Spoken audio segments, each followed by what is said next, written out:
My brother stalked my girlfriend for 2 years, and our parents tried to bribe her to drop charges before his 18-month jail sentence. My 30-male younger brother Albert, 27 male, has been wrecking my life for years, but my parents refuse to see it.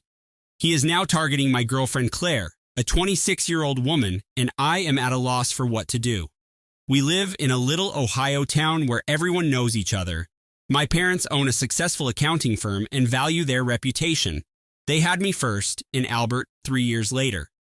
Albert was perfect in their eyes from the start. When Albert was 7 and I was 10, I saved my allowance for months to purchase a remote control helicopter. Albert asked to play with it, but I declined because he had already damaged 2 of my toys that week. While I was in school the next day, he took it outside and flew it straight into our neighbor's fence, utterly breaking it. When I returned home and discovered the parts, Albert informed our parents that I had flown it carelessly and it had been an accident. My parents made me apologize to Albert for not sharing and bought him his own helicopter the following weekend. When I was 15, I had been with my first girlfriend, Sophie, for about 6 months. Albert, who was 12 at the time, began telling others at school that I had cheated on her with several girls. He made up elaborate stories about seeing me with other girls behind the movie theater and at parties I had never been to. Sophie broke up with me without even asking for my side of the story. When I confronted Albert, he just shrugged and said, "Maybe I shouldn't be so boring if I wanted to keep a girlfriend." My parents told me I was overreacting and that guys will be boys. The practice persisted into high school and college. Albert found a way to end every significant relationship I had. He informed my girlfriend Holly that I had a gambling addiction and showed her bogus bank statements. He convinced my girlfriend Megan that I was going to break up with her anyhow, so she should spare herself the embarrassment. My parents either refused to believe me or claimed Albert was only looking out for me. After college, I returned home to help with the family business and save money. Albert also lived at home and worked part-time in a sporting goods store. He'd never had a job for more than a few months. My parents paid for everything, including his car, phone, and clothes. They said he was still discovering himself. Claire and I met 2 years ago in a downtown coffee shop. She was traveling from the next town for a job interview at the local elementary school. She's a second-grade teacher and the nicest person I've ever met. We began dating, and for the first time in my life, I kept my relationship a secret from my family. For 8 months, I did not tell them anything about Claire. We'd meet in the neighboring town or drive to the city for dates. I'd learnt my lesson about introducing women into my family. But Claire began to query why she had never met my parents or visited my residence. She assumed I was embarrassed of her or that I was married. I needed to make a choice. I decided to inform my parents about Claire first, without Albert present. I went to their house on Thursday evening when Albert was supposed to be at work. I said that I'd been seeing someone for 8 months and wanted to take her to dinner on Sunday. My mother immediately began organizing the dinner and questioning Claire about her employment and family. When I stated her profession as a teacher, my father nodded in approval. Everything appeared normal. Sunday arrived, and I brought Claire up from her apartment. She had purchased a new outfit and spent an hour styling her hair. She was thrilled to finally meet my family. I told her a few stories about Albert, but they seemed like usual sibling rivalry. I did not want to scare her away. We arrived at my parents' place at precisely 6 o'clock. My mother answered the door with a big smile and a hearty hug for Claire. My father shook her hand and complimented her clothing. Albert arrived from the kitchen and quickly pushed by our mother to reach Claire. He enveloped her in a hug that was at least 5 seconds longer than necessary. Claire's smile faded slightly, but she graciously hugged him back. Throughout dinner, Albert controlled the conversation. He sat directly across from Claire, bending forward to touch her arm while they talked.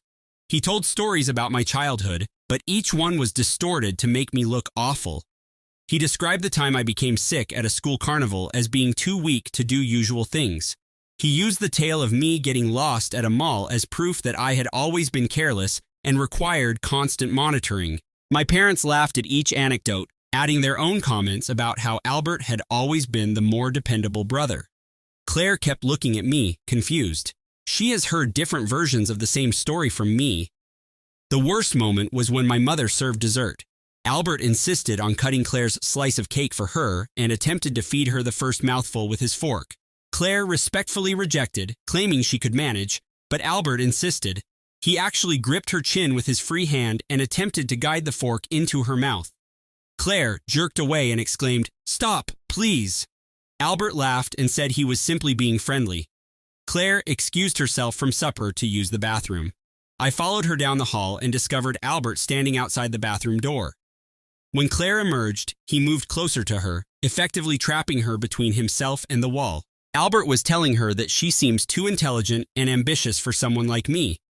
He stated I'd always been the sort to hold others back and that she should try dating someone more driven, like him. Claire attempted to step around him, but he moved to block her way. She said, "Excuse me," twice, but he continued speaking. I stood between them, telling Albert to back off. He raised his hands in fake submission, claiming he was only getting to know my girlfriend. My parents emerged from the kitchen, asking what was going on. Albert said I was neurotic and possessive. My father advised me to relax and quit being so territorial. We left soon after that. Claire was quiet as she drove back to her apartment. She finally admitted that dinner had been awkward and Albert had made her feel uneasy. She inquired whether he always acted this way around ladies. I told her the truth about his pattern of destroying my relationships. Claire listened attentively and did not interrupt. When I finished, she stated she understood why I had taken so long to introduce her.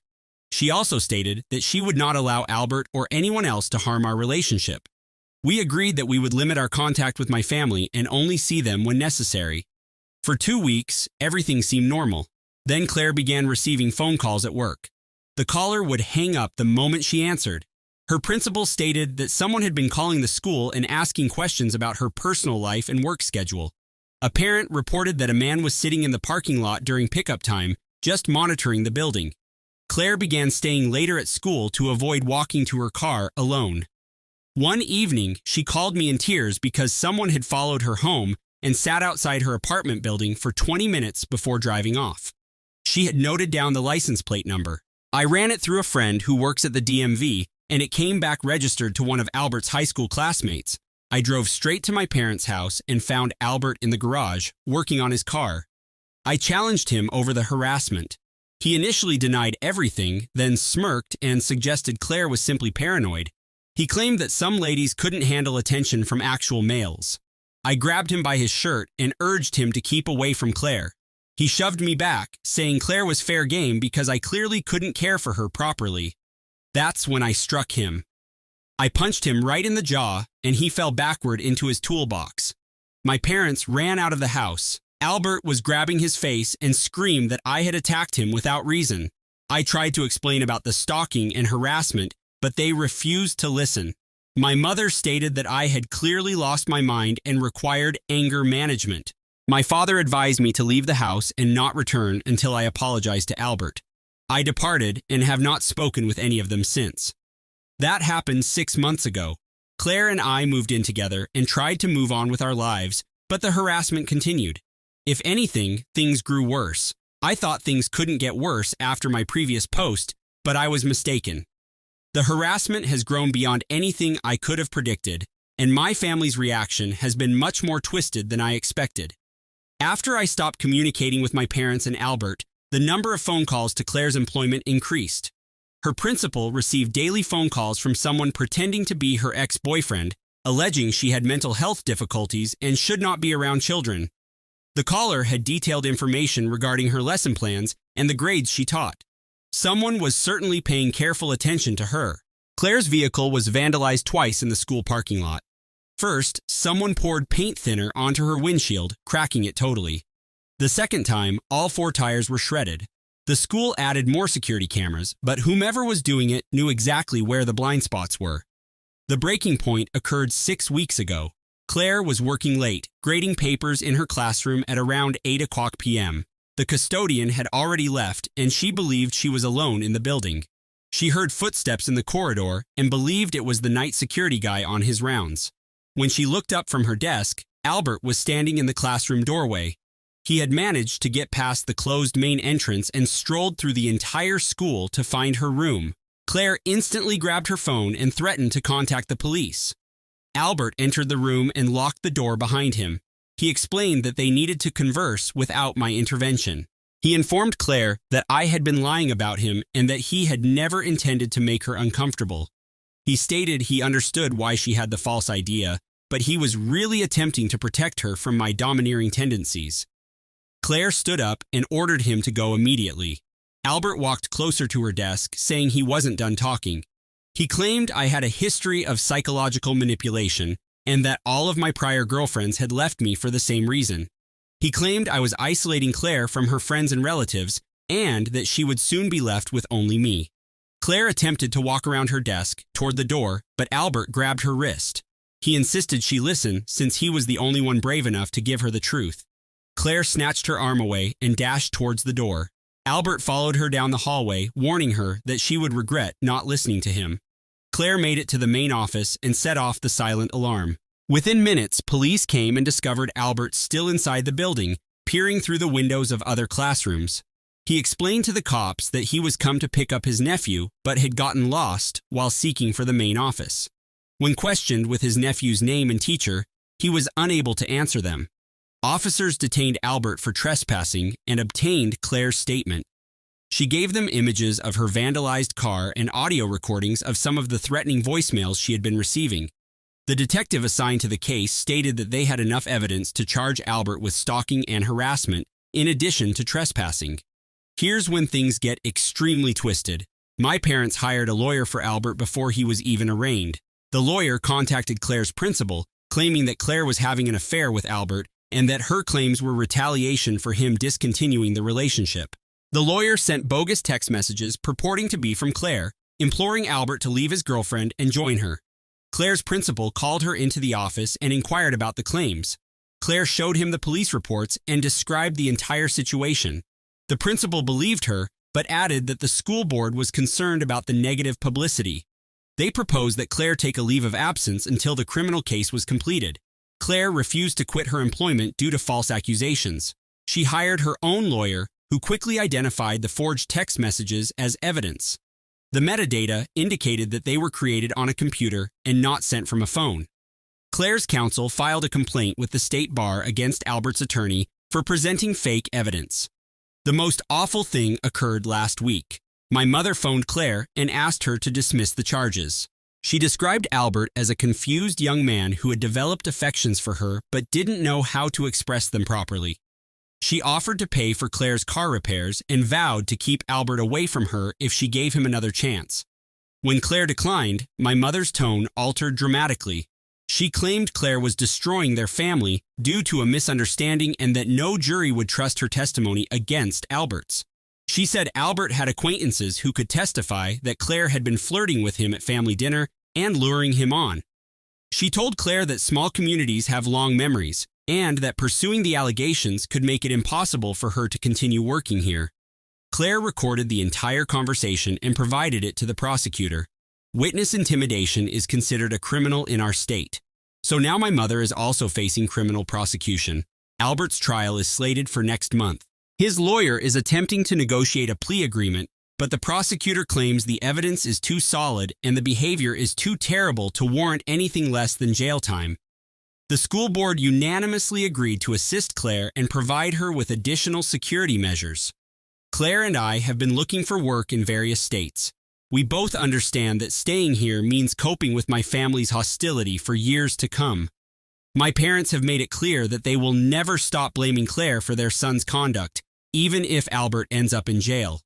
I keep thinking about all the warning indicators I've missed throughout the years. Albert damaged every relationship, every lie my parents believed, and every time they preferred his version of events over clear proof. I assumed they were simply enabling terrible behavior, but now I realize they were actively engaged in it. Albert's trial concluded last week, and the impact has been more dramatic than I anticipated. The verdict was guilty on all charges, but what transpired throughout the trial highlighted how severe my family's dysfunction is. The prosecution produced a massive amount of evidence against Albert. Security footage from the school saw him entering through a side door that he had propped open earlier in the day. Phone records showed that he had made over 60 calls to Claire's employer. Albert and his friends used text messages to arrange the harassing campaign. The bogus evidence produced by his counsel was also used as an example of continued witness intimidation. Claire testified for 3 hours on the stalking and harassment. She remained cool and accurate throughout her evidence, even when Albert's counsel attempted to suggest she had encouraged his actions. The judge halted the cross-examination twice because the questions got inappropriate. Albert took the stand in his own defense, even though his lawyer warned him not to. He immediately began raving about how I had stolen Claire from him and how she was giving him confusing signals. He claimed Claire smiled at him during the family supper, which he saw as romantic interest. He explained that following her and calling her workplace were merely his way of getting to know her better. The prosecutor questioned Albert about how breaking into an elementary school at night was part of getting to know someone. Albert said he hoped Claire would be impressed by his tenacity and eventually agree to speak with him without my meddling. When asked why he destroyed her car, Albert explained that he was trying to give her an excuse to call him for help. The most painful moment occurred when the prosecutor showed a recording of my mother threatening Claire. Albert stopped the video, yelling that his mother was correct and Claire was destroying their family. He stated that Claire should have been appreciative for his attention because most women would be fortunate to have someone battle for them the way he had fought for her. The jury deliberated for little than 2 hours. Albert was convicted of stalking, harassment, criminal trespassing, and vandalism.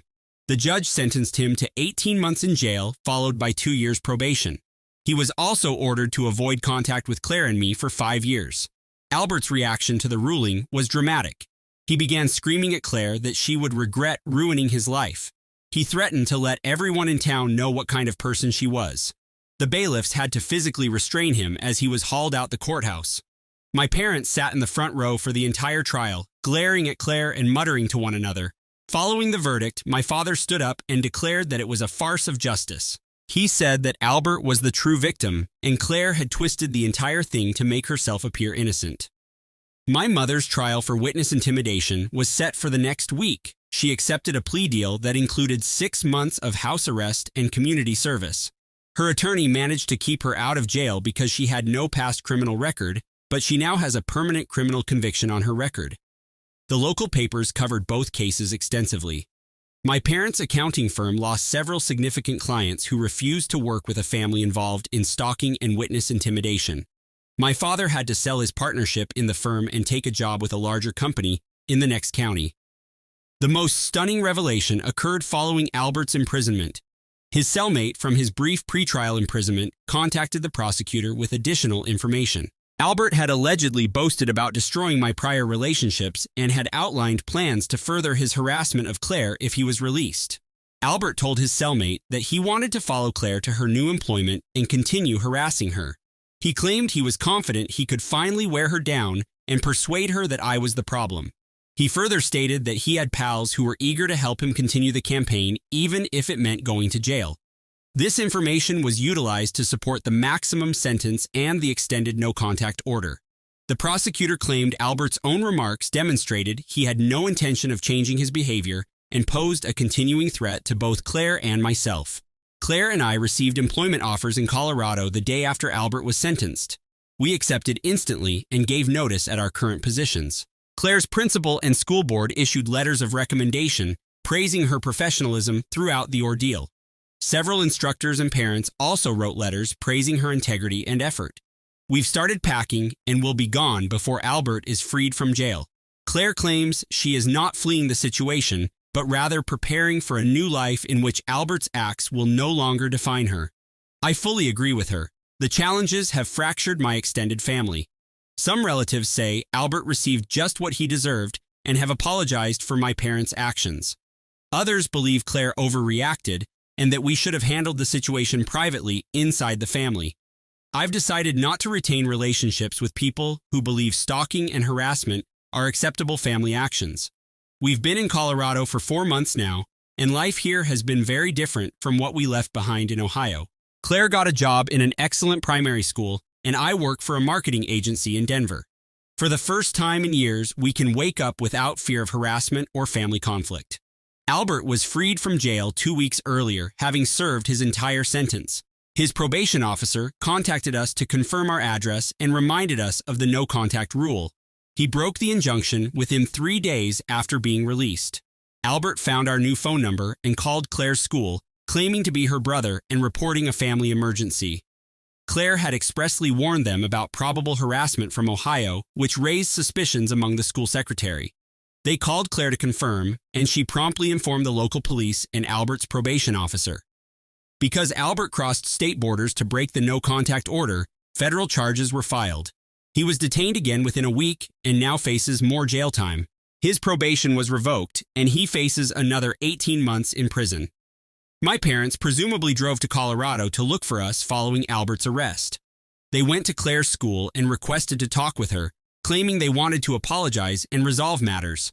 The school principal summoned the police, who walked my parents off the campus and warned them against trespassing. That evening, my parents arrived at our apartment building. They managed to get past the security door and were knocking on our door when we arrived home from work. My father instantly began ranting about how we had wrecked their family and Albert's life. My mother cried and begged Claire to withdraw the additional charges against Albert. I told them to leave immediately, or I'd contact the cops. My father stated they had driven 12 hours to speak with us and deserved to be heard. Claire quietly took out her phone and began dialing. My mother grabbed Claire's arm and claimed she only needed 5 minutes to explain everything. This was their second mistake. Putting hands on Claire after everything that had transpired was unforgivable. I went in between them and informed my parents that they had precisely 30 seconds to leave our building before the cops arrived. My father began threatening to sue us for harming his business and family's reputation.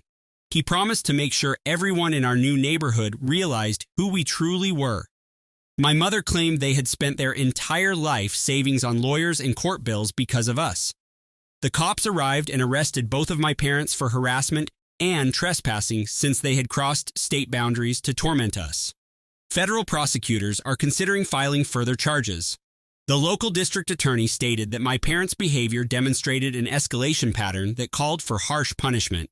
Claire and I testified via video link at Albert's federal sentencing hearing last month. The judge sentenced him to 2 years in federal prison and 3 years of supervised probation. He will be ineligible for early release, and any subsequent infractions will result in considerably lengthier sentences. My parents were released on bail, but they are not allowed to leave Ohio while their case is pending. Their lawyer is attempting to reach a plea agreement, but the prosecutor wants jail time because to their history of witness intimidation and physical contact with Claire. The most enjoyable aspect of this whole journey has been seeing my parents face the repercussions of their conduct. For 30 years, they tolerated Albert's actions and made excuses for his increasingly serious wrongdoing. They never believed his victims and always tried to blame everyone else for his acts. Now, they face criminal prosecution, financial devastation, and a loss of communal standing. Their business is gone, their reputation is ruined, and their only child is in federal prison. The reality they crafted over decades of denial and enabling has finally crumbled around them. Claire and I married last month in a quiet ceremony attended by only a few of our closest friends. We did not invite any family members and did not make it public. We wanted our wedding to focus on our future together, not on the unhealthy relationships we had left behind. Several people have asked if I ever feel guilty for what happened to my parents and Albert. The answer is no. Every decision they made, lie they uttered, every victim they blamed contributed directly to this result. They had numerous opportunities to confront Albert's actions, but decided not to. They caused this scenario via years of intentional blindness and enabling. Claire is pregnant with our first kid, due in the spring. We've decided to raise our children without any interaction with my parents or Albert. Our children will grow up knowing they are safe and protected, something I never had in my own upbringing. We've constructed a life around honesty, accountability, and mutual respect. We will not allow harassment, manipulation, or abuse from anyone, even family members. Breaking the cycle of dysfunction was the best decision we'd ever taken. People occasionally ask if I miss my family or regret cutting them off entirely. I don't miss the endless drama, the gaslighting, or the uncertainty of what Albert will do next. I have no regrets about protecting Claire and our future children from those who refuse to face their own destructive behavior. Claire and our unborn child make up my genuine family. We're creating something healthy and stable together, distant from the toxic environment that defined my first 30 years. That is enough family for me. Story number 2. After being tormented by his family for being poor, I uncovered my husband's secret first marriage. Now I'm divorcing him and launching a business with his sister. Hello, everyone. I am Nora, a 28-year-old woman seeking help on a matter involving my spouse, Ethan, a 30-year-old man, and his family. We have been married for 3 years and together for 6. When we first met, everything seemed ideal. Ethan was friendly, attentive, and supportive.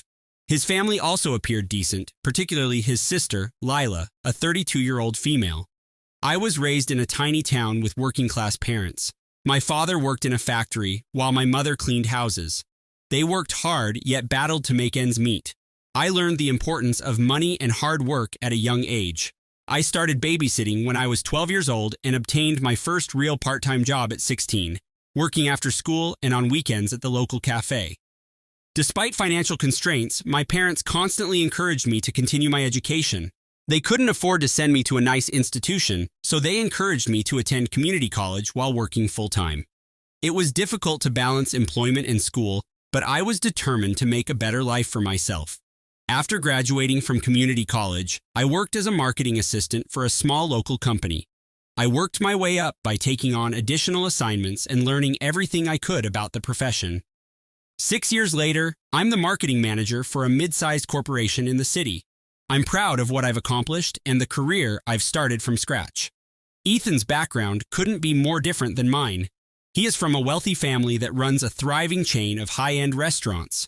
His parents, Margaret, 58, and Charles, 60, began with a small restaurant and have grown it into an empire over the last 3 decades. Ethan grew raised in a home, attended fancy schools, and never worried about money. When we first met at a mutual friend's party, I was frightened by Ethan's pedigree, but he was down to earth and really interested in getting to know me. He stated he respected my work ethic and how I had started my career from nothing. We bonded over our mutual passion of cooking, but his experiences came from sophisticated culinary classes and mine from assisting my mother in our modest kitchen. Everything went well over the first couple years of our partnership. Ethan's family seemed to welcome me, even if they made occasional remarks about my quaint upbringing. I dismissed these, assuming they were simply attempting to relate to me in their own manner. After we married, things began to alter. Ethan's relatives, particularly his mother Margaret, made increasingly sharp remarks. They would say things like, "It must be nice to marry into money," or, "I'm sure Nora appreciates not having to clip coupons anymore." I tried to laugh it off at first, but it eventually became too much for me. Margaret began criticizing my clothes, claiming they were cheap or unprofessional. She'd make a big deal about gifting me costly designer stuff for birthdays and Christmas, then get upset when I didn't wear them to family gatherings. I tried to explain that fancy clothing were not appropriate for my position, but she just rolled her eyes and said something about career females. Ethan never advocated for me during these interactions. He'd explained that his mother was simply trying to be polite and that I should be appreciative for the gifts. He began urging me to quit my job, saying I didn't need to work anymore. But I enjoy my job, and I'm not comfortable relying on others for money. Furthermore, I worked hard to get where I am. I'm not prepared to give that up. The issue worsened when Ethan's sister, Lila, became engaged to a man from a similar wealthy household. Margaret repeatedly compared me to Lila's fiancé, mentioning how nicely he fit in with the family. She'd specifically asked me when I was going to start dressing more suitably for family occasions, as Lila's fiancé had. I attempted to explain to Ethan how his family's behavior was impacting me, but he constantly rejected my concerns. He'd suggest I was overly sensitive or that I needed to work more to fit in. It appeared that he was more concerned with making his family happy than supporting his wife. The problem came to a head last month. Ethan's family was organizing a large charity banquet to commemorate the restaurant chain's 30th anniversary.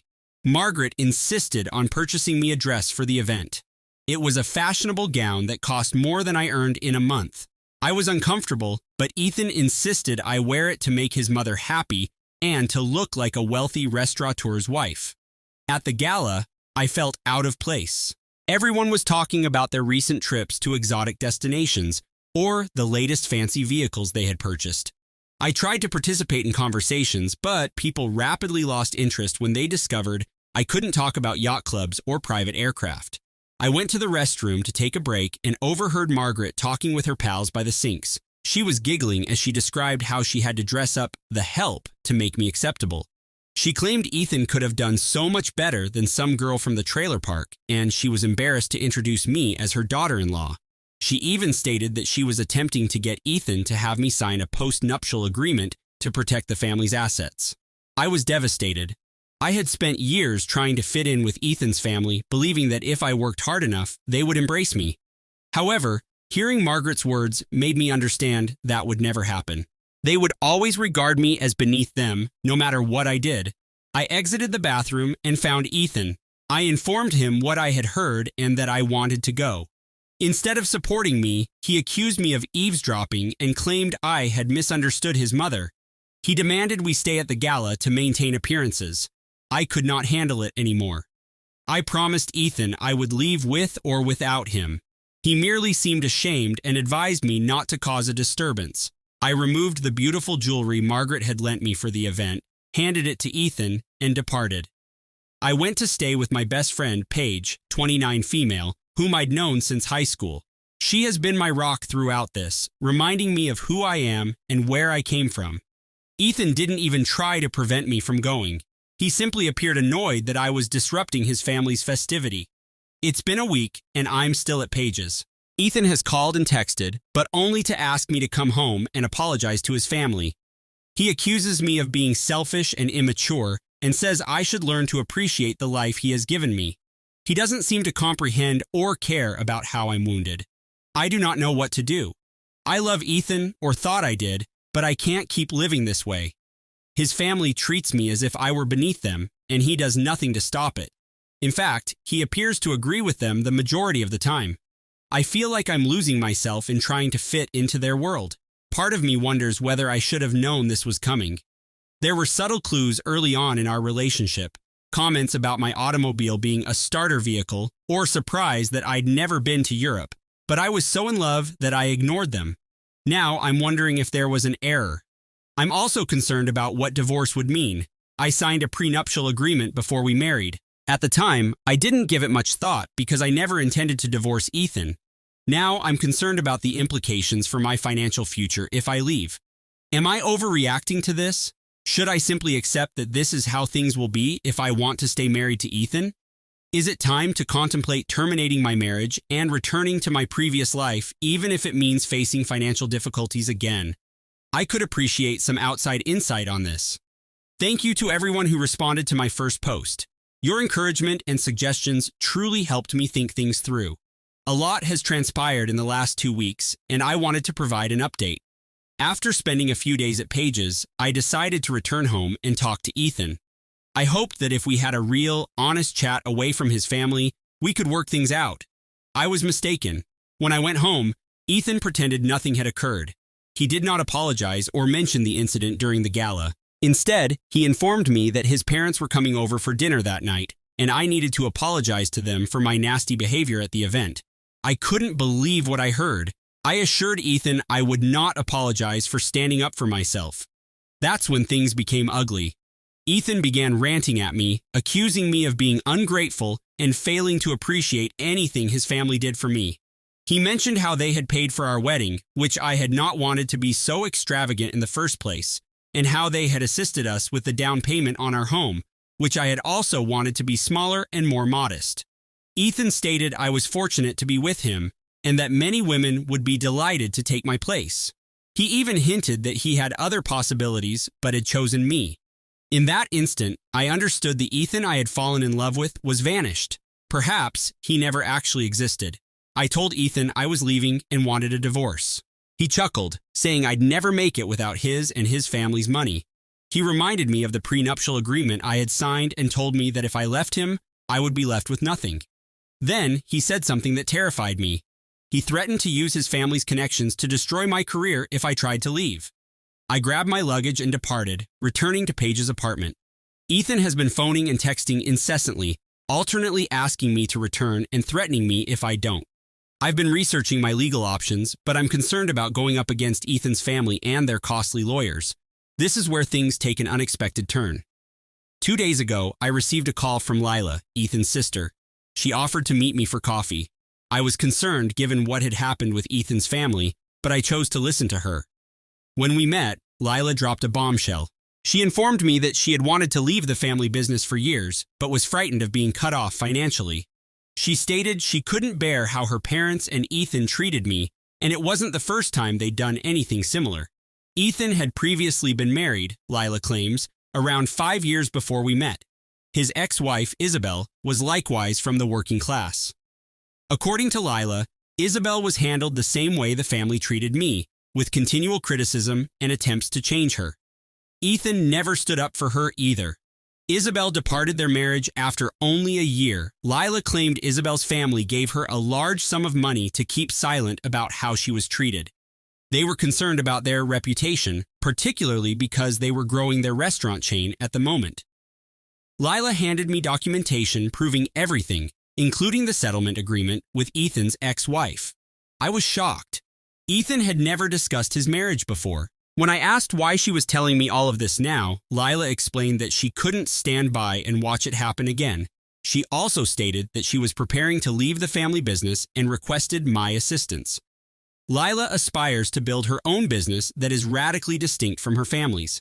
She has an idea for a meal kit delivery business that teaches individuals how to prepare restaurant-quality meals at home. She has the culinary skills and business ideas, but she is concerned about the reaction from her family. She asked if I would consider doing business with her, suggesting my marketing skills would be beneficial. I'm not sure what to think. On the one hand, I'm upset that Lila didn't speak up sooner. On the other hand, I realize how difficult it may be to stand up to relatives, especially when there is a lot of money involved. And, I must confess, the prospect of beginning a new business is exciting.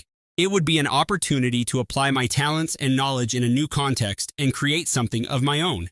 I have not responded to Lila yet. I am still absorbing what she told me about Ethan and his past marriage. I cannot believe he kept something so important from me. It makes me question what else he could have been hiding. I've chosen to go with the divorce. I contacted a lawyer and began the procedure. The lawyer believes we may be able to contest the prenup due to Ethan's refusal to disclose his previous marriage. Ethan is still unaware of the facts Lila told me. Part of me wants to confront him, but my lawyer told me not to do so right now. I'm worried about the future, yet I also feel relieved. I know I'm making the correct decision by leaving Ethan. I'm just not sure whether I should trust Lila and explore her business proposition. What if it's a trap set by the family? On top of that, my parents found out what had been going on. They are furious with Ethan and his family, and they want me to return home. Part of me wants to accept their offer. It would be an opportunity to regroup and plan my next steps. But another part of me believes that would be going backward. I've worked so hard to establish my life and job in the city. I'm also concerned about the potential impact at work. I'm not sure if Ethan will make good on his threats to damage my career. Should I start looking for a new job just in case, or will doing so make me look guilty? There is so much to think about, and I'm feeling overwhelmed. What are your thoughts, Reddit? Should I take a gamble and start a business with Lila? Is this all too complicated and I should just leave the entire family? Should I move back to my hometown or stay in the city? Any advice would be greatly appreciated. Hello again to everyone. It's been roughly a month since my last update and much has changed. I'd like to thank you all again for your help and advice. It's definitely helped me get through this terrible period. First, the divorce is proceeding. Ethan wasn't pleased when I served him with papers. He alternated between asking me to return and threatening to ruin my finances. I'm delighted I had Lila's knowledge regarding his prior marriage since it offered my lawyer some power. We are in the process of challenging the prenup, and my lawyer is positive. Speaking of Lila, I decided to get her thoughts on the business plan. We met several times to discuss her ideas, and I must say, I was impressed. Her meal kit delivery service concept is solid, with a focus on educating people how to prepare restaurant-quality meals at home. It's very different from her family's business, and I can see myself being thrilled about it. After much deliberation, I accepted to collaborate with Lila. We've been working on a business strategy and seeking investors. It's exhilarating, but also frightening. I understand that doing business with my soon-to-be ex-sister-in-law carries some risk, but I believe it is worthwhile. Lila has been quite supportive throughout this entire process, and I believe I can trust her. This is when things become complex. Margaret, Ethan's mother, learned last week of my partnership with Lila. She arrived to my flat, enraged. She accused me of attempting to take her daughter away from the family. Then she made a surprising proposal. Margaret offered me $1 million if I walked away from the divorce and the business with Lila. She promised to make sure Ethan treated me better and that the family accepted me. All I had to do was persuade Lila to rejoin the family business and forget about our venture. I was stunned. I informed Margaret that I needed time to think about it. She gave me a week to decide. I'm not going to lie. The money is attractive. It would alleviate many of my financial concerns and make the divorce process smoother. But I know it would mean abandoning my self-respect and betraying Lila. I can't help but wonder if this is some sort of test or trap. What if I agree and they use it against me later? I wouldn't put it past them at this point. They've already demonstrated how manipulative they can be. I haven't informed Lila about Margaret's offer yet. I'm scared it will jeopardize the trust we've been developing, but I also feel bad hiding it from her, especially because it concerns her. On top of that, I've been dealing with some consequences at work. I'm not sure if Ethan followed through on his threats, but I have seen several of my coworkers treating me differently. My supervisor called me in for a meeting last week and inquired if everything was fine at home. He added that he had heard some worries regarding how my personal life affected my profession. I attempted to tell him that I was treating everything professionally, but I am concerned about my job security. I had been debating what to do. The logical side of me says to decline Margaret's offer and go ahead with my plans, but a small voice in my head wonders if I'm making a mistake by turning down such a significant sum of money. What happens if the business with Lila fails? What happens if I can't find another job? I understand I need to make a decision soon. Margaret's deadline is in 2 days. I'm considering declining the offer, but I'm concerned about the potential consequences. What if they try to undermine my partnership with Lila? What if they make the divorce more difficult? I've also been considering my parents' invitation to relocate back home. It would be a new beginning away from all of this drama, but it would also entail giving up the life and profession I've made here. I am not sure I'm prepared to do that. I truly need some guidance, Reddit. How would you handle my situation? Should I accept the money and try to work things out with Ethan and his family, or should I stick to my guns and forward with the divorce and new business? What about my parents' offer to relocate back home? I feel like I'm at a crossroads, and each decision appears to have serious ramifications. It's been a while since I last updated. I wanted to let everyone know how things came out. First, I declined Margaret's offer. It was enticing, but I knew I could not live with myself if I accepted the money. I told Lila everything, and she thanked me for being honest. It actually strengthened our collaboration and increased our determination to achieve. The divorce was finalized 3 months ago. It wasn't easy, and Ethan's family pulled every trick in the book to make things difficult. However, because to the facts Lila supplied about Ethan's prior marriage, my lawyer was able to reach a reasonable settlement. Ethan's omission to reveal his previous marriage rendered the prenuptial agreement unlawful, entitling me to a more equal asset allocation. Regarding the business with Lila, we're off to a good start. We launched our meal kit delivery service 2 months ago and have had a fantastic response. We haven't made millions yet, but we're steadily increasing. Lila's culinary expertise, along with my marketing skills, has proven to be an excellent match. We've even received some local press coverage, which has raised our profile. Ethan's family was upset that Lila was quitting the family business. They tried to pressure her into returning, but she refused. I'm proud of her for advocating for herself. We've had to deal with some sabotage attempts, negative internet reviews that we assume were made by family members, and attempts to damage our supplier relationships, but we're dealing with it. Throughout this, my career suffered somewhat. I ended up leaving my position at the marketing agency. I'm not sure if it was Ethan's threats or the stress of everything interfering with my work, but it became evident that it was time to move on. It was terrifying at first, but now I'm glad I did it. Working on our startup full-time has been both tough and gratifying. Ethan has tried to contact me several times, generally after drinking. He fluctuates between apologizing and blaming me for destroying his life. I blocked his phone number and all of his social media profiles. I'm finished with that chapter of my life. I opted not to return to my hometown. As enticing as it was to have my parents' support, I decided I didn't want to abandon the life I'd created here. My parents understood and were supportive from afar. They also made a minor investment in our company, which meant a lot to me. I will not pretend that it has been easy. There are days when I mourn the financial security of my previous life and question if I made the right decision. Starting a business is stressful, and there have been occasions when I questioned whether we'd make it. But then I recall how unhappy I was with Ethan and his family, how they made me feel, and I realize I did the right thing. I'm currently working on creating my new life. The business keeps me busy, and I've started dating again, albeit casually. I'm taking things slowly and making an effort to emphasize my own happiness and self-esteem. I've also reconnected with some old friends who I had lost touch with throughout my marriage, which has been wonderful. Looking back, I realize how much I've developed from this experience. I've learned to stand up for myself, trust my instincts, and refuse to let anyone make me feel less than I am. It's been a difficult journey, but I'm optimistic about what the future holds. I've also learned the value of being honest to myself. I spent so much time trying to fit into Ethan's world that I almost forgot who I was. Now I am proud of my heritage and the ideals instilled in me by my parents.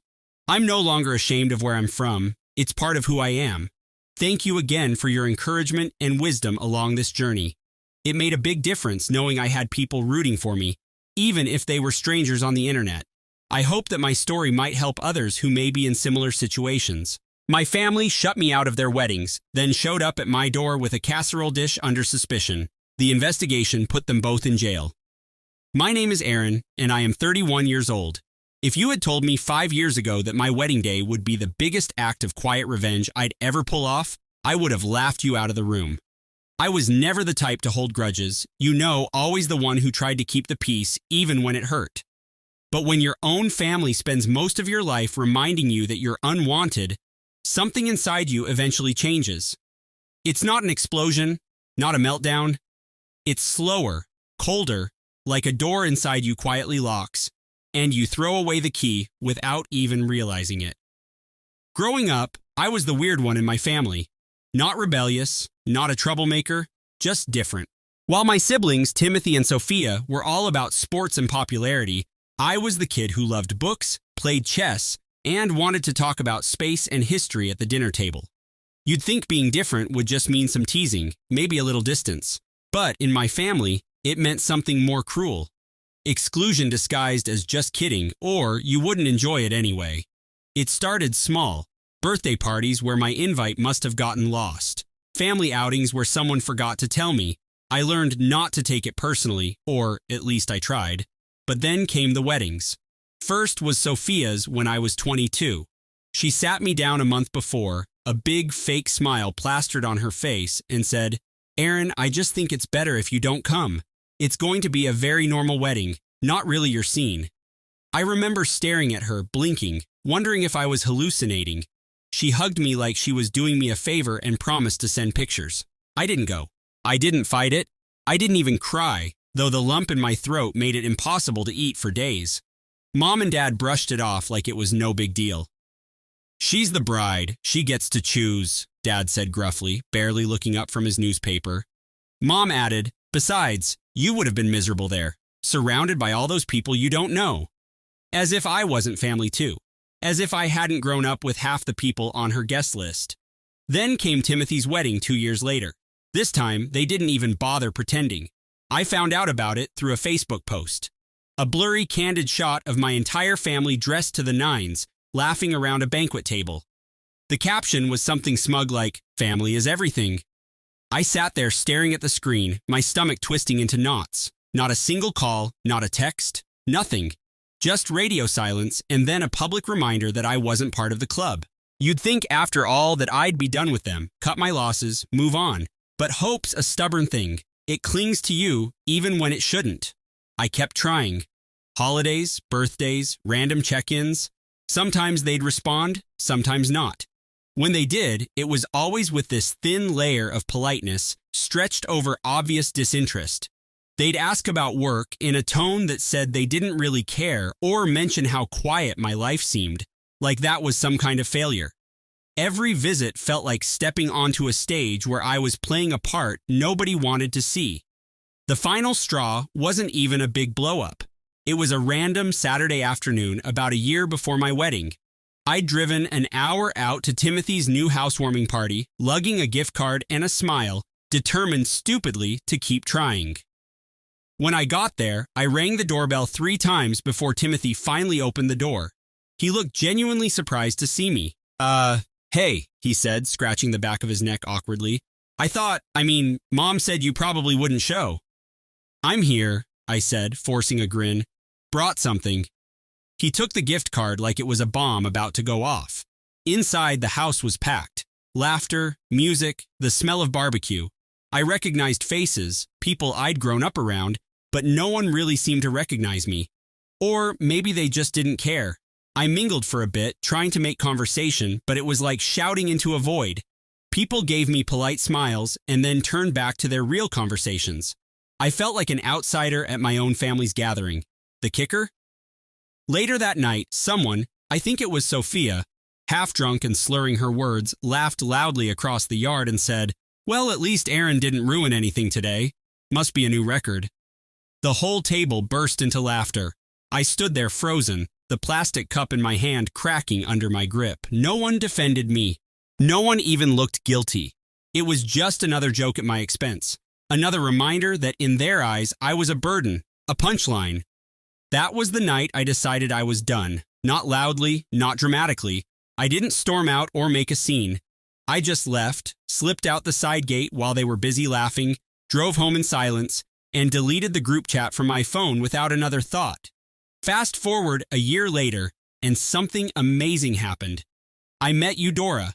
She was everything my family wasn't. Warm, kind, actually interested in who I was as a person. She loved my nerdy facts, my quiet nature, my bad puns. For the first time, I felt seen, truly seen. When I proposed, she said yes with tears in her eyes, and we started planning the wedding almost immediately. We both agreed we wanted it to be small, close friends, chosen family, people who actually cared about us. As we sat one night with our guest list spread out in front of us, Eudora hesitated. "What about your family?" she asked gently. "Do you want to invite them?" I thought about it. I really did. Thought about extending an olive branch, about how weddings are supposed to bring people together. Then I thought about the look on Sophia's face when she told me I wasn't welcome. The smug Facebook posts, the drunken jokes, the years of being treated like a ghost at my own family events. "No," I said finally, my voice steady. "I don't." Eudora just smiled, kissed my forehead, and said, "Good, because I want this day to be about love, not obligation." Word got out anyway. Of course, small towns have big mouths. A week after we sent out the invitations, I got a text from Mom. "Heard you're getting married. When are you sending our invites?" No congratulations, no warmth, just an expectation. Like it was a given they'd be included, no matter how they treated me. I stared at the message for a long time before replying. "There's no invitation," I wrote simply. The explosion was immediate. Group texts blew up. Angry messages poured in from Mom, Dad, Timothy, Sophia. Guilt trips, accusations, even some pathetic attempts to pretend like we were always so close and they couldn't imagine missing my big day.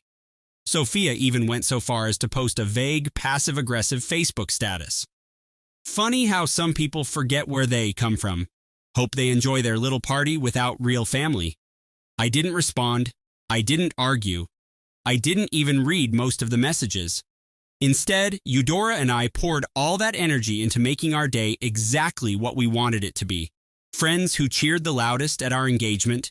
Co-workers who'd seen me at my lowest and lifted me back up. Neighbors who treated me like family when my own blood didn't. These were the people who would stand by us as we promised forever to each other. And when the day finally came, when I stood at the altar and watched Eudora walk toward me with the biggest, brightest smile I'd ever seen, I realized something. For the first time in my life, I didn't feel unwanted. I felt chosen. But that wasn't even the sweetest part, because the real surprise came later, right after the ceremony, when someone pulled me aside with a sly grin. It was my old neighbor, Mr. Whitaker, a wiry guy in his 70s who still somehow had more energy than most people half his age. He leaned in, barely able to contain his smirk, and said, "Aaron, you're going to want to see this." Curious, I followed him over to his small group of friends, huddled around someone's phone. When they noticed me, they practically vibrated with barely disguised glee. "Look what's blowing up on Facebook," one of them said, turning the screen toward me. There, in real time, was a series of frantic, angry posts from Sophia, Timothy, and, as a cherry on top, my own mother. Status after status, complaining about how selfish I was, how family means forgiveness, how no matter how someone hurts you, blood is blood, and you shouldn't turn your back. It was pure, messy, public meltdown gold. Sophia's post was the most dramatic. Can't believe my own brother would exclude us from his wedding after everything our family has done for him. Absolutely disgusting behavior. Some people just don't understand the meaning of family. Someone had commented underneath it, "Didn't you leave him out of your wedding?" No response, just a bunch of defensive likes and a handful of equally petty comments from her friends trying to back her up. Timothy's was even worse. Guess Aaron forgot who helped raise him. Maybe he'll remember when he's all alone someday. Another commenter responded, "You didn't invite him to yours, right? Sounds like karma to me." Mom's post was the most pathetic of all. A blurry photo of a family gathering, an old one from years ago with a passive-aggressive caption, "Some people forget who loved them first." Loved me. I almost laughed. When had they ever really loved me? I could feel the eyes of my friends on me, waiting for some reaction. Maybe anger, maybe sadness, but I just shook my head and smiled. Because standing there with Eudora's hands slipping into mine and our wedding party laughing and cheering behind us, it finally hit me. I didn't owe them anything. I wasn't a lonely, desperate kid anymore, begging for a seat at their table. I had built my own table, my own life, my own family, and they weren't welcome at it. The reception went on like a dream after that. We had rented this cozy little vineyard just outside of town, and the weather was perfect. The kind of sunset you only see once in a lifetime, gold and pink spilling across the sky like someone had painted it just for us. Eudora and I danced under fairy lights while our friends cheered, toasted, and sang way too loudly. The cake was a little crooked. The playlist skipped once or twice, and someone spilled a drink all over the dance floor. It was perfect. Still, the drama wasn't over, not by a long shot. The next morning, I woke up to my phone vibrating so hard it fell off the nightstand. Dozens of missed calls, voicemails, texts. At first, I thought maybe, just maybe, they'd finally cooled down. Maybe they wanted to apologize, to make amends. But when I opened the first voicemail, it became crystal clear that wasn't the case. Mom's voice, tight and cold. "Aaron, you need to call me back immediately. I don't know what you think you're doing, but you're going to regret cutting off your family. You'll see. No one else will ever love you like we do." Another one from Sophia. "Congrats on your sad little party. Hope it was worth it, traitor." Timothy's was the cherry on top. Just a long sigh, followed by, "You'll come crawling back one day. You always do." I sat there on the edge of the bed, listening to them one after another, while Eudora slept peacefully beside me. Every angry word, every guilt trip, every threat, it all rolled off me like water. It didn't hurt anymore. It didn't even sting. It just sounded pathetic. I could have replied, could have sent a long, scathing message, could have ranted and raved and told them exactly what I thought of them. But instead, I did the one thing they never could stand. I ignored them. I blocked every number, deleted every message, shut the door permanently this time.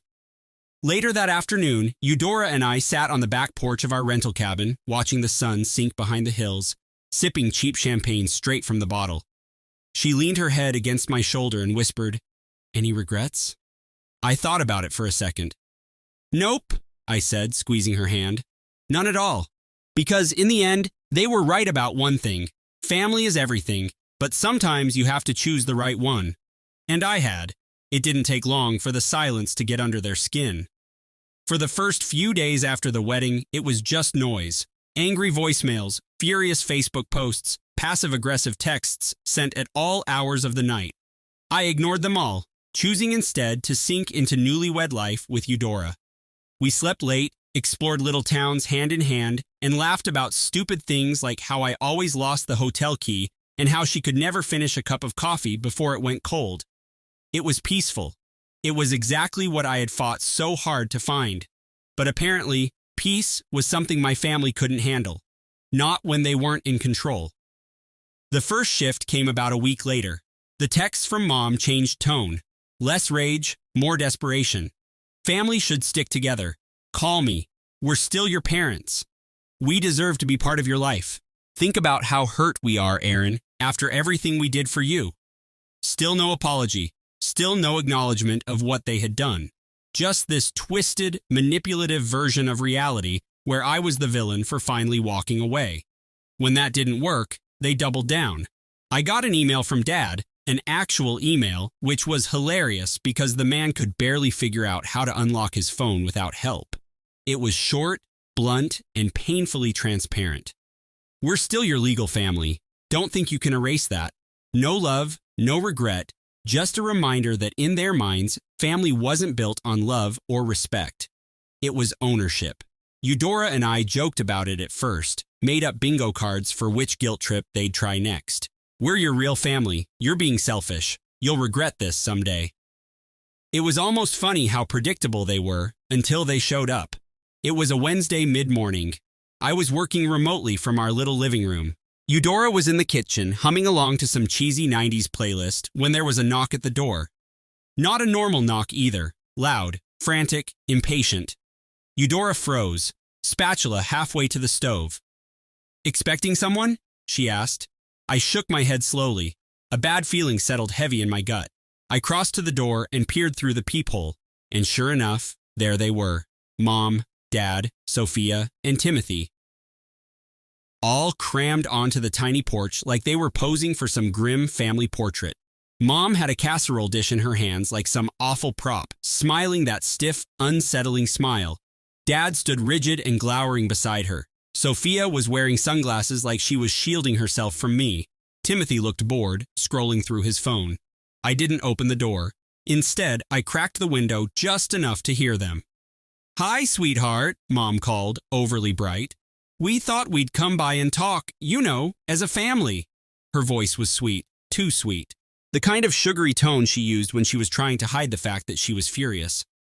"No thanks," I said calmly. "We're busy." There was a beat of silence.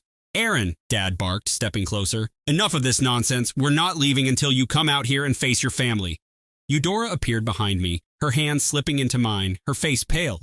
"They're not going to just leave, are they?" she whispered. "No," I said quietly. "They're not." I watched as Mom's fake smile faltered. She set the casserole dish down on the porch railing with a loud clunk and crossed her arms. "This isn't you, Aaron," she said. "You're not this cold, this cruel." Her voice cracked just enough to make it sound like she was the real victim here, like years of exclusion, mockery, and dismissal had never happened. "You're letting her poison you against us," Sophia chimed in, pulling her sunglasses down just enough to glare at Eudora. That was enough. I opened the window a little wider, met Sophia's gaze head on, and said, "Nobody poisoned me. You did that all on your own." The smile slipped completely off her face. Timothy finally looked up from his phone, scowling. "Aaron, seriously," he said, "grow up. You're throwing away your real family over what? Some hurt feelings? Boo-hoo." Eudora tightened her grip on my hand, but I could feel her trembling slightly. Not from fear, from anger. I took a deep breath, keeping my voice steady. "You didn't want me at your weddings. You didn't want me at family holidays. You didn't want me around when it actually mattered. So now you don't get to crash into my life when it's convenient for you. You made your choice a long time ago. Now I've made mine." "You'll regret this," Mom hissed. The fake tears were gone now, replaced with naked, ugly rage. "You'll regret cutting us out when you have nobody left." I smiled, a real, honest smile, and said, "I already have everything I need." And with that, I closed the window. I didn't slam it, didn't yell, didn't make a scene. I just shut them out. For a moment, there was stunned silence outside. Then the banging started, fists pounding against the door, angry shouts. Eudora backed away, pulling me with her toward the kitchen. "Should we call the cops?" she asked. I was about to answer when we heard it. A loud crack, like something breaking, and then another. They weren't just yelling anymore. They were trying to force their way in. I didn't panic. Not because I wasn't scared, trust me, my heart was pounding so hard I could hear it in my ears, but because something inside me had shifted. The part of me that used to freeze, to beg, to hope they'd change. It was gone, burned out. I looked at Eudora, who was clutching my hands so tightly her knuckles were white, and I realized this wasn't about fear anymore. It was about making sure they never got the chance to hurt me again. "Call the police," I said, voice low and even. Eudora didn't hesitate. She grabbed her phone and ducked behind the kitchen counter. I stayed where I was, standing firm between her and the door, even as the banging grew louder, more frantic. "We're not leaving without you, Aaron," Dad roared from outside, his voice thick with rage. "You're going to talk to us." Another loud bang. The door shuddered in its frame. I could hear Mom screeching something about ungrateful little traitors and Sophia cursing under her breath. Timothy, true to form, was the loudest, shouting threats about how I'd regret this, about how nobody else would put up with me once Eudora realized what a loser I was. I didn't respond, didn't even flinch. I just stood there, breathing slow and steady, until I heard the sweetest sound in the world, the distant wail of sirens. The banging stopped almost immediately. I moved to the window just in time to see Mom snatching the casserole dish off the porch like that was somehow going to save face, while Dad barked at Timothy and Sophia to act normal. They scattered, trying to pretend they were just standing around casually chatting, like they hadn't been trying to break down my door 30 seconds earlier. The police cruiser pulled up fast, tires crunching against the gravel driveway. 2 officers got out, 1 male, 1 female, both looking grim and very, very tired, like they'd seen this kind of suburban disaster way too many times. I opened the door carefully, stepping outside with my hands visible so there'd be no confusion. "Morning, officers," I said calmly. "Thanks for coming." The female officer nodded. "We got a call about a disturbance. Can you tell us what's going on?" Before I could answer, Mom rushed forward, casserole dish still clutched in her hands like a ridiculous shield. "This is our son," she gushed, all fake tears and trembling voice. "We're just trying to talk to him. He's been brainwashed by her." She jabbed a finger toward the house where Eudora was peeking out from behind the curtain. "And now he thinks he can just cut off his family." The officer blinked, unimpressed. "So you were trying to force entry into the home?" "No," Mom gasped. He wouldn't open the door and we needed to talk." Dad stepped up, looming like he always did when he thought intimidation would work. "We have a right to see him. He's our son." The male officer sighed, pulling out a small notebook. "Sir, it doesn't work like that. He's an adult. You have no legal right to enter his home without permission. If you continue to harass or threaten him, he can press charges." The color drained from Mom's face. Sophia started muttering under her breath.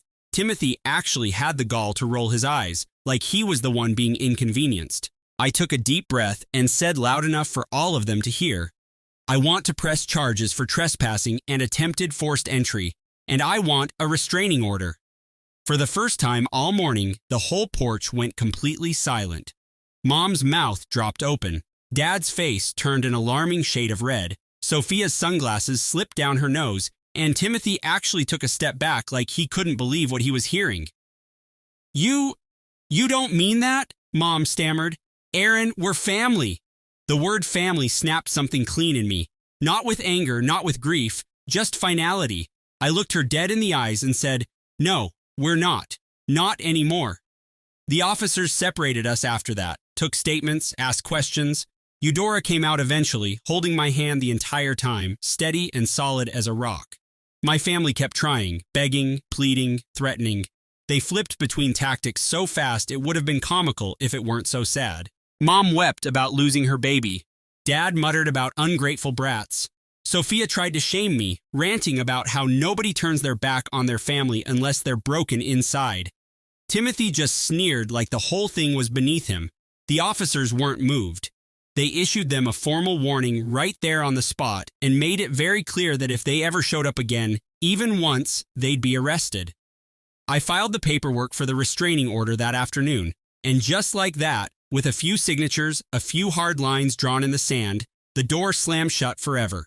The days that followed were strangely quiet, eerily so. No more angry calls, no more guilt trips, no more desperate Facebook posts. It was like they finally realized they'd lost whatever power they thought they had over me. I won't pretend it didn't hurt. Sometimes there were moments, small, sneaky moments, where a part of me missed the idea of family, missed what could have been if they had been different people. Holidays were hard for a while. Seeing other families smiling together, laughing over shared memories, left a hollow ache in my chest that took time to fill. But it did fill, slowly, with better people, real friends, chosen family, people who didn't love me because they had to, but because they wanted to. People who saw me for who I was and stayed. Eudora's parents, who welcomed me like a second son without a second thought. My coworkers, who threw us a surprise post-honeymoon party with a cake that said, "Welcome to your real family." Neighbors who dropped off casseroles and homemade cards when they heard about the restraining order. Not because they pitied us, but because they respected the choice to cut out toxicity. Piece by piece, the life I'd always wanted came together. Not the life they tried to force me into. Not the life they abandoned me in. My life. About 6 months after the wedding, Eudora and I hosted a little barbecue at our place. Just close friends, good food, lots of laughter. At one point, I stepped back, beer in hand, and just watched. Watched my wife laughing with her best friend over burnt burgers. Watched our neighbors' kids chasing each other around the yard with water guns. Watched a group of people who genuinely loved and accepted me exactly as I was. And I realized they hadn't just missed my wedding. They had missed everything. Every good thing that came after. Every milestone. Every celebration. Every ordinary, beautiful day. All because they couldn't be bothered to love me the way I deserved. And for the first time in my entire life, I didn't feel sad about it. I felt free. Truly, finally, completely free. And I wasn't ever giving that up again. Not for anything. Not for anyone.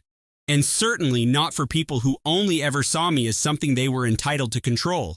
As the sun dipped low and the fireflies came out, Eudora slipped her hand into mine and leaned her head on my shoulder. "We made a good life," she whispered. I smiled, kissed the top of her head, and whispered back, "Yeah, we really did." And this time, I knew without a doubt that nobody could ever take it away from me. I thought the story had ended there. A clean break. The restraining order in place, my family out of my life, and my new chosen family stepping in where blood had failed me. For months, everything felt steady, almost peaceful. Eudora and I leaned into married life, filling our days with laughter, quiet routines, and the kind of joy that feels almost fragile because you're not used to it being real. But peace is a tricky thing. It doesn't last forever. The first sign came in the mail. A plain white envelope with no return address, tucked among bills and wedding gift thank yous. I almost tossed it aside, but Eudora's sharp eyes caught the faint scrawl of my name on the front. Aaron. Just that. No last name, no address. The handwriting was familiar, but I couldn't place it. I opened it at the kitchen table, my hands already trembling before I even unfolded the paper. Inside was one sentence, scribbled in my father's heavy block letters. "Family isn't done with you yet." No signature, no explanation, just that. Eudora saw the color drain from my face. She took the letter, read it once, then again, and then silently walked to the shredder and fed it through. "They're bluffing," she said firmly, her voice calm even as her knuckles whitened on the machine. "They're testing boundaries, ignore it." I wanted to believe her. God, I tried. But something about that single line gnawed at me, like a hook lodged deep in my chest. Weeks passed. No visits, no calls, no messages, just silence. Too much silence. Then came the call from the lawyer. A clipped, professional voice informing me that my parents had filed a petition to challenge the restraining order, claiming I was emotionally unstable and manipulated by outside influence. The words blurred in my ears. I could hear Eudora arguing with him in the background, demanding details, but all I could think about was how far they were willing to go. We went to court again.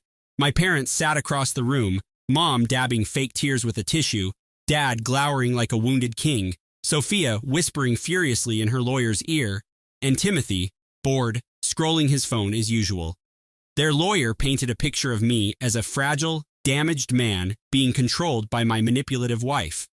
They claimed Eudora had turned me against my blood and that I was not of sound mind when I filed for the restraining order. It was laughable, except nobody in that room was laughing. Our lawyer destroyed them with facts. Documented police reports, voicemails, text messages, the attempted forced entry. The judge wasn't impressed with their act. The restraining order was upheld, expanded even, to cover not just me but Eudora as well. My family stormed out of the courtroom in a flurry of rage and muttered threats. I thought that was the end. But then came the twist I never saw coming. It started with Eudora's health. At first, it was small things, headaches that lingered too long, fatigue that didn't match her usual energy, bruises that showed up without explanation. She brushed it off. Work stress, she said, or just clumsy. But then she fainted in the grocery store one Saturday morning, collapsing between the fruit stand and the cereal aisle. I caught her just in time to keep her head from hitting the floor. The ER doctors ran tests. Hours passed in sterile waiting rooms, the fluorescent lights buzzing overhead like nervous insects. When the doctor finally walked in, his face was carefully neutral, too neutral. "We've found traces of heavy metals in your system," he said gently. "Specifically thallium. It's not something you'd normally be exposed to in daily life." My stomach dropped. Thallium? Poison. Eudora squeezed my hand, her eyes wide with confusion. Poison? From where? The doctor hesitated. It could be environmental or deliberate. That word, deliberate, hung in the air like smoke. The investigation began immediately. Toxicology confirmed repeated exposure over months. Someone had been dosing her in small amounts, enough to make her sick without killing her right away. Detectives came to our house, combed through everything. They tested the water, the soil, the pipes, nothing. Then they moved to the kitchen, and that's where they found it. Traces of thallium in the ceramic glaze of a casserole dish. My blood went cold. The same casserole dish my mother had carried to my porch that day, smiling that stiff, awful smile. The dish she had clutched in front of the police, weeping about her poor, brainwashed son. The dish she had taken back home when the sirens came. I don't remember much of what happened immediately after the detectives told us, just fragments. Eudora crying into my chest, whispering over and over, "I knew it, I knew they hated me." The officer's steady voice explaining how it could be introduced into food without notice. The way my hands shook so badly I could barely sign the statement. They arrested my mother 2 weeks later. The evidence was undeniable. The glaze on the dish matched the compound in Eudora's blood. Forensics tied it together neatly, but the real gut punch came during interrogation when she finally cracked. She hadn't acted alone. Dad knew, Sophia knew, even Timothy knew. It had been their plan. The transcripts of her confession still make me sick. She admitted they thought if Eudora was out of the way, I'd come crawling back, that I'd have no choice but to lean on them again. They had convinced themselves it wasn't attempted murder, just a way to wake me up before it was too late. Too late for what? For me to stop being my own person? For me to stop building a life they weren't at the center of? The sheer delusion of it was staggering, but the jury didn't see delusion. They saw intent. The trial made headlines in our small town. Parents accused of poisoning son's wife. People I'd known my whole life looked at me with pity, horror, whispers of, how could family do that? For once, the shame wasn't mine to carry. It was theirs. The verdict was guilty, attempted murder, conspiracy. Sentences long enough that none of them would see freedom for years, maybe decades. I thought I had cut my family out of my life. I thought the restraining order was the final blow. But what I didn't know was that even as I built my new life, they were scheming in the shadows, convincing themselves that blood gave them the right to destroy anything that threatened their control. They didn't just miss my wedding, they missed my entire life. And when they realized they couldn't claw their way back into it, they tried to poison the one person who finally gave me the love they never could. But they failed. Eudora survived. She's stronger than all of them combined. And now, instead of being haunted by the family I lost, I'm protected by the family I chose, and by the justice system that finally saw through their lies. The last time I saw my mother was in court, shackled at the wrists. Her once perfect hair hanging limp, her face gaunt with rage. She tried to look at me, to plead with her eyes like she always had, but I didn't flinch. I held Eudora's hand, steady and unshakable. And when the judge read the sentence, I felt something I never thought I would. Relief. Pure, unshakable relief.